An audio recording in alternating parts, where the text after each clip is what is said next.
In today's video, we're going to be diving into the upcoming pattern, taking a look at a hugely different pattern from what we've really been stuck in for weeks now, since the first week of January, I guess, and really the majority of December was also this way, with very cold temperatures in the east, warm out west, relatively quiet out west, really quiet also throughout the central and eastern states for most areas.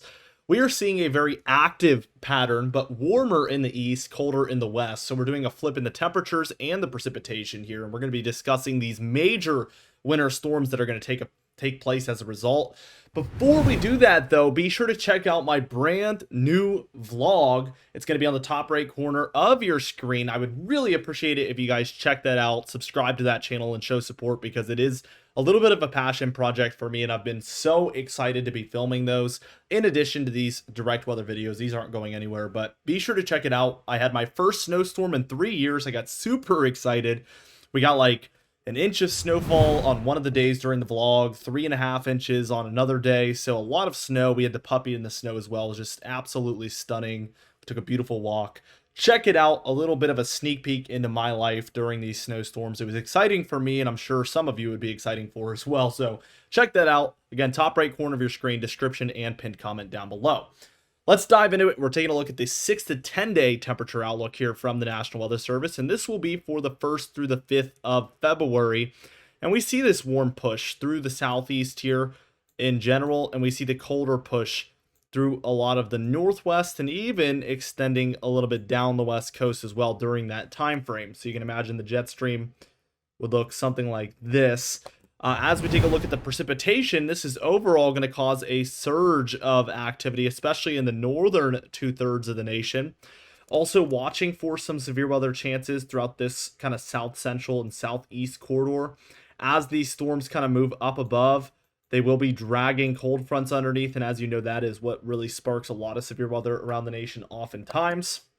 So that'll be a big discussion today, and it has been for a few days.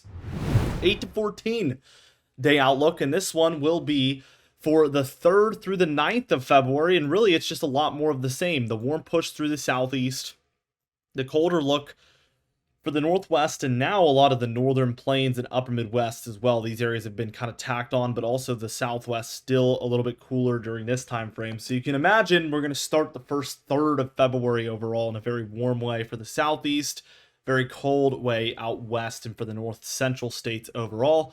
Precipitation really active throughout the nation. I mean, we see the west, we see a lot of storms are going to rise up through these plains and bring cold fronts throughout these areas, so expect a lot of that. We also can see a lot of these crossing the nation through the northern portions, so we'll be really watching a lot of these things very closely. Again, severe weather are going to be a big time threat throughout this corridor. I'm highly concerned about that. And as we take a look at the 3 to 4 week outlook, which just came out 2 days ago on the 24th of January, this is for the 8th through the 21st of February. And really what they're thinking is that we could see a lot of warmth still throughout a lot of the eastern states, even as we reach the mid to even late portion of the month here, up and down the eastern seaboard a little bit warmer. Also a bit of the southwest is warmer here, and then the northwest is quite a bit cooler here into the north central states. Precipitation quite active along that northwest corridor, which should lead to a lot of snowfall throughout the Cascades and northern Rockies, and then also the Ohio Valley, Mid-Atlantic, and Northeast, as well as the Great Lakes, where we should get quite a bit of snowfall in February as well if this look kind of sticks around, with the Gulf states and Four Corner states here looking a bit drier. Let's move in and look at what the past 20 days has looked like, and really it's been quite cold throughout almost the entire nation here, unless you're in California or northern Maine. You have been, for the most part, cooler, but these greens are highly below normal as far as temperatures are concerned. These are very cold temperatures in a lot of these areas. We're talking 10 to 15 degrees below normal, which for a 20-day period is on the very extreme end of things. A lot of these areas, like here in Virginia, we haven't seen a January this cold since I think 1985. So this is a lot of these areas seeing the coldest January that they have seen in very many years, if even at all. I'm sure there has been some records broken in certain places. We will be able to look at the full 30-day outlook in just a couple of days here. So Once we reach the 30th of January, we will get a look at kind of the entire month as a whole, but we still have to wait a little bit for that. Let's look at the European model, and really for this afternoon, we already do have some thunderstorms and maybe even severe weather taking place across Texas, Oklahoma, Arkansas, Louisiana, Mississippi. This area is certainly an area to watch. California and Nevada getting some precipitation here, so we see areas that are struggling with wildfires getting much needed precipitation. Is it wildfires or is it man-made? I don't even know at this point. I don't think I've been keeping up good enough. But regardless, these fires are out there, and this is going to be really good news for that. Also, the ski season there in the Sierra Nevada, this is also very great news out there, seeing some snowfall. Still relatively cold for the north central and northeastern states. Quite a bit more close to normal here throughout the south central and southeast, though. Then, as we just take a look at Monday afternoon, this will be for January 27th, tomorrow from the time I am making this video, we will have some showers and maybe even some thunderstorms here throughout the southeast. Southwest is still seeing some precipitation, snowfall, and rainfall, depending on where you're at. And then Canada and a lot of the upper Midwest and Great Lakes, we are seeing plenty of snowfall with a tandem team here of low pressure systems. So looking quite snowy up there to the north. Tuesday here on the 28th, we do get our first little clipper system here. It's gone ahead and moved in from Canada, as they oftentimes do, into the Great Lakes. It's near the UP of Michigan there, so we get some snowfall in here for Tuesday afternoon. This is going to take make its way kind of towards the northeastern and mid-Atlantic states here, where we could get a pretty heavy snow event, considering this is just a clipper. Typically, these aren't the heaviest snow events, and they're usually pretty short-lived. But as this low moves closer to the coast here, we will actually see a little bit of an uptick in activity there overall. So that'll be interesting to watch. Let's take a look at what happens as we move overnight. And we see this move into the northern mid-Atlantic, into the northeast there. 991, it moves offshore, and we do get substantial amounts of snowfall for a clipper system, I would say. Now, as we take a look to the south, we do have this rising area of thunderstorms. We see thunderstorms throughout a lot of the plains, Gulf states here. This will be potentially a severe weather event. Definitely something to be watched for Texas, Oklahoma, Arkansas, Louisiana, Mississippi, Tennessee, Missouri, Kansas, perhaps. Could be a pretty widespread thunderstorm event. So we're going to be watching this very closely here. Again, the theme here is severe weather, and this is the second event. We're not even 5 days into the model run. And as we move towards that next day on Friday the 31st, it doesn't really look much better. We get a kind of low pressure system here across southern Indiana, perhaps. Could be further south or north. It's not really going to matter. We have a warm front here to the east across the mid-Atlantic. Probably primarily a rain event up there with those areas. But the main concern is going to be this dragging cold front, where we have thunderstorms and severe weather likely widespread throughout portions of Louisiana, Mississippi, Alabama, Tennessee, Kentucky here, even northern Georgia. So really needs to be watched there, as this is maybe going to be a multi-day event here. Also with this warm front here, this is going to be very warm and humid compared to normal across this southeast and mid-Atlantic corridor. Again, Friday the 31st there. Here is, as we move overnight, and we do see some of those thunderstorms reach into Virginia, North Carolina, South Carolina, Georgia, Florida. Speaking of the vlog channel, if you guys do subscribe, I'm hoping to catch my first thunderstorm of the year on a vlog. We haven't had it yet here, as we're only in January 26th. But be sure to subscribe if you're interested in the vlog / weather-related content, because I'm trying to kind of mix the two. It's been very fun, to say the least. We do get this low moving offshore of the Mid-Atlantic here overnight, and we do end up with some potential for Ohio Valley, Mid-Atlantic, and Northeast snowfall from this one as well. So again, the snowfall chances don't really go down for these areas. If anything, we're seeing more snowfall chances here for the Ohio Valley, Northeast areas than we saw in the brutally cold pattern, because the storms are closer to you guys. The cold was just too much for storms to move into it, and we're seeing a much more good pattern for that type of stuff. We do see the Northwest start to uptick in activity as well between Friday and Saturday. Snowfall for the Rockies, Cascades here again.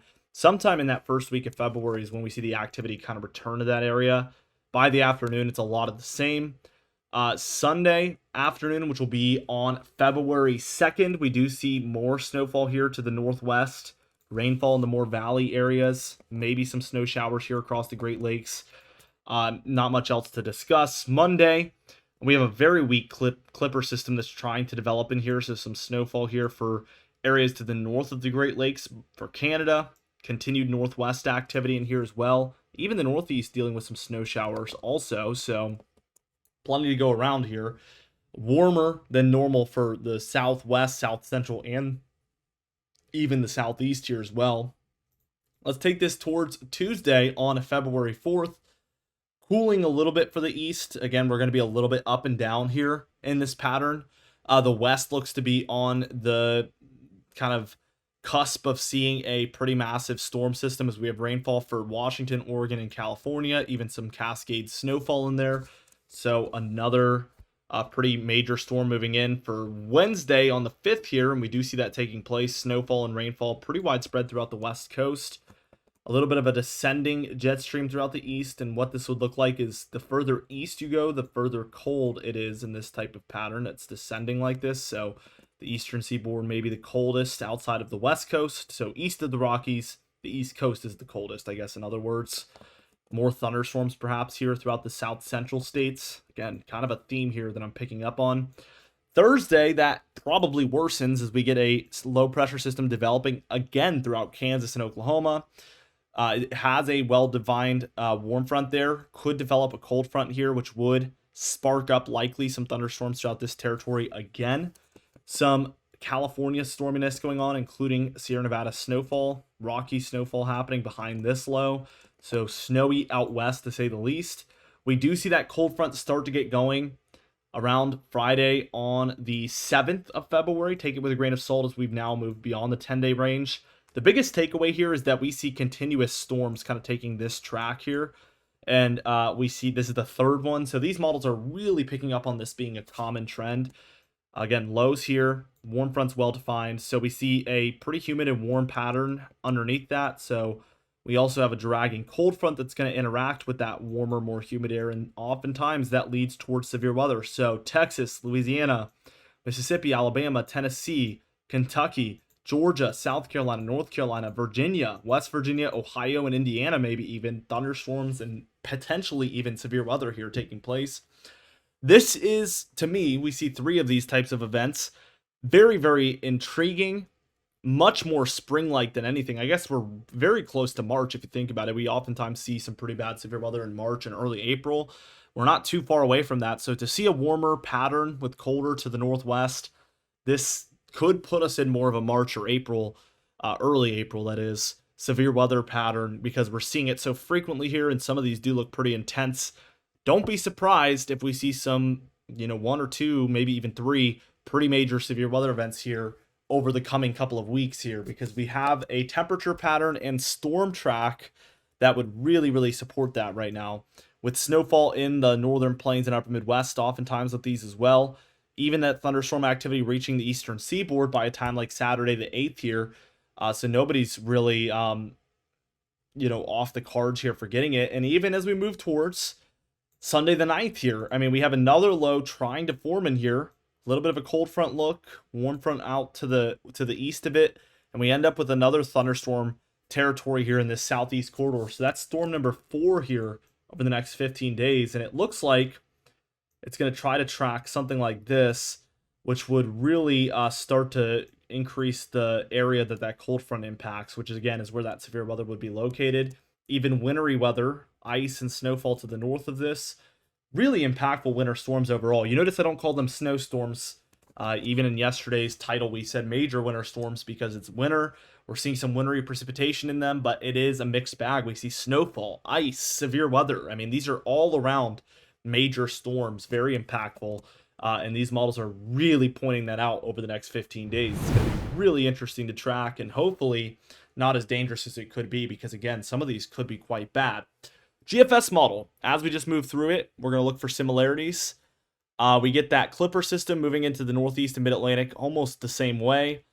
Then we get our first little severe weather event here. This is Thursday the 30th. It's starting up for the South Central states. We see that severe weather extends for Saturday the 1st into the deep South and Southeast states as well. That low eventually becomes a little bit more of a major snowstorm here, as it's located just to the southeast of Long Island. We end up with a pretty major mid-Atlantic and northeast snowstorm from that for the very first couple of days of February. Also, right around then is when we see that uptick of activity in the northwest with snowfall for the Sierra Nevada, Cascades, and Rockies. Both models agree on that. Let's see when we get our next severe weather event. We get a rising storm. This one doesn't look as conductive for severe weather as we see from the European model, but around the 5th, 6th, we get more signals at that. 7th, 8th here, we get another one sparking up. So we don't get a 4th one here, but we end up with plenty of snowfall out west. Also, probably the Midwest and Great Lakes, you'll see quite a bit as well. Both models have at least 2 or 3 severe weather events mixed in there over the next 2 weeks. That is a bad sign. We'll be tracking that as we get a little bit closer, of course. Total precipitation, because of all of these things, we see a lot for the west compared to what we've seen, and also the deep south into the mid-Atlantic here. We are just going to see tons and tons of precipitation. So let's look at the anomalies. And as you can see, above average for some of the west. They take a lot to get above average, but the plains, Midwest, Southeast, Mid-Atlantic here, another above average area as far as precipitation is concerned. In a lot of these areas, pretty well above average. We're talking multiple inches for the 15-day averages. Crazy, crazy stuff. Total snowfall. The European model does have some wintry precipitation reaching into some of the plains, some of kind of like the southern Ohio Valley or southern Midwest. But the main thing we will see agreement on between these two models is lots of snow for the west, including the Sierra Nevada, Cascades, and Rockies, and then plenty for the Midwest, northern plains, Great Lakes, some of the Ohio Valley, northern Mid-Atlantic, and then into the Northeast. A pretty healthy amount there. Let's see what the GFS model says. And again, west, maybe even snowier on the GFS model, and even the northern plains, upper Midwest, Great Lakes, Northeast, even snowier on this model as well. So they both agree on these two things, the west and then these north central and northeastern areas receiving quite a whole lot of snowfall. Temperature pattern, and this is going to be part of why we expect these major winter storms, it's going to be up and down. We're going to see cool downs, warm ups, primarily warm in the southeast corridors and primarily cold in the northwest. But when you have, I'll show you what it looks like, but we have this kind of cold push coming in this way, and then we have this warm push rising up, and you can tell they're kind of going against the grain. And if you were to pull this arrow in, if those cool downs were to come through, it's going to hit that kind of rising warm air from the side. That's what causes a lot of shear, so kind of that horizontal rotation up there. And that can create, wind events, severe weather events as far as wind, and even tornadic severe weather events. So we will be watching that very closely. Again, oftentimes you'll see a low, cold front where the air is pushing in. It's pulling that cold air in.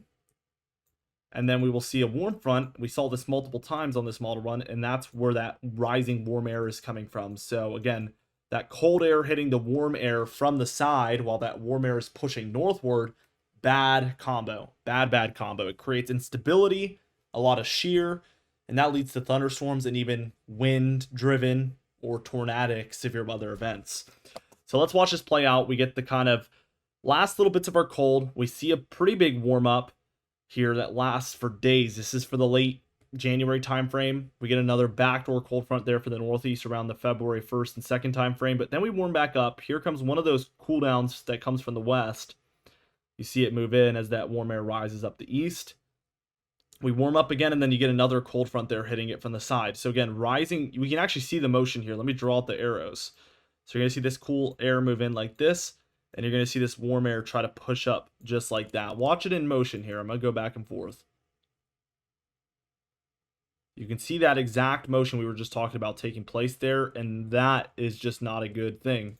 So we will have to see how it plays out.